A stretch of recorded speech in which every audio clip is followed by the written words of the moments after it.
Let's talk about leasing versus owning. What sort of advice would you give to somebody? Maybe they got 5,000 square feet now, and somehow or other they were lucky enough to find 30,000 square feet, but they're leasing it. What advice would you give to somebody as they start thinking about going into a lease? Oh, I mean, I could go a lot of ways with that. The devil's in the details. With leases, you got to really make sure you're reviewing that thing. And I'm not an attorney. My opinion doesn't stand. But I can at least help you guide and talk what is market, what kind of terms are we seeing that's favorable. The thing about commercial real estate, you don't have all these fair housing rules and laws. Everything's negotiable. So you got some landlords that have some pretty hefty leases that could just simply move you per their terms. And so at CBRE, though, don't you guys have a sense of the market rates? Yeah, we've got all the market rents. Yeah, we can help out with that. But there's just different clauses in the lease and a lot of the legal jargon that I would say you have to be most careful about.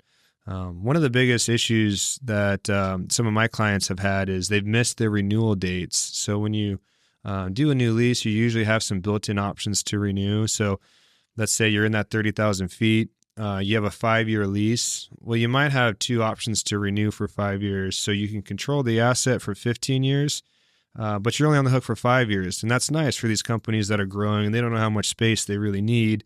They don't want to have not enough space, so their business is hurting. They don't want too much where they're paying too much. So both ways, having that flexibility, but a longer track record of controlling the asset is why you have these options to renew. But the problem that some of my clients had is, and they were clients before, I got to meet them, is that they missed their date in which they can renew. Usually it's somewhere between 6 to 9 months prior to the expiration date. And so you miss that date, then your option's gone. And then just like that, the neighboring tenant could be talking to the landlord and be expanding into your space and you're kicked done to the street. Or say the owner sold the building and the new buyers want to occupy your space and they've been waiting for that date that you need to renew by or give notice and you don't. And so you're kicked to the street. So I've had probably 4 clients that are new clients that came to me because of they got kicked out of the street and they love their space. One of the cons of owning real estate is you don't have as much control. So when you're you leasing, said one of the cons of leasing. One of the cons of leasing is you don't have the control. Yeah. Okay. So as I work with clients that are looking at transitioning in toward retirement, if we've worked with them to help them make sure they got the right people to run the company and whatever drama that might have existed, we've worked through it. So we have a good transition plan. Oftentimes, the owner will own the building that the business has been operating in for a long time.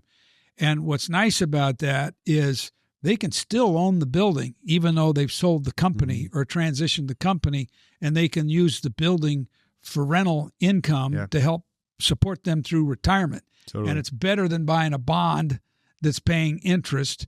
And if you know the tenant, that's the risk is you're going to have a vacant building, and your other risk is the repairs. So, that's a good point. You remove the big one, which is vacancy. And the good thing, depending on your property, we're talking an office building, more risk on vacancy.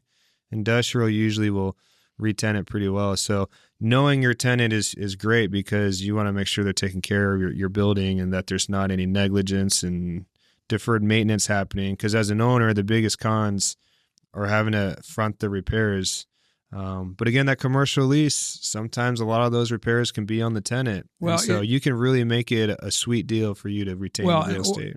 You can take a part of your income off the property and just store it for repairs too, right? Yep. I mean, but the amount of cash flow you'll get off of rents off of owning a building are going to be higher based on everything that I've seen than if you just put money in a bond and wanted to get your 3 to 5% interest. Depends on if you buy it right. Yeah. Because your loan, once you factor in your loan, that's going to affect your cash flow, of course. And so no loan considered in there, the market rents are continuing to go up for industrial and really all the food groups. And And so there's just so many other benefits of real estate is the appreciation. So you only own 20% of an asset, but you get the full benefit of owning 100% of the asset when it comes to appreciation. And on the flip side, depreciation, when it comes to tax time, you get all these nice write-offs. When you only have 20% of your skin in the game, but you get the benefit of the full write-off on 100% of the asset. And that's just one of the differences with putting the money in the stock market is you're only getting 100% of what you put in. Here, I can put the same amount of money and have, double, triple of that being a benefit for write-offs as well as appreciation.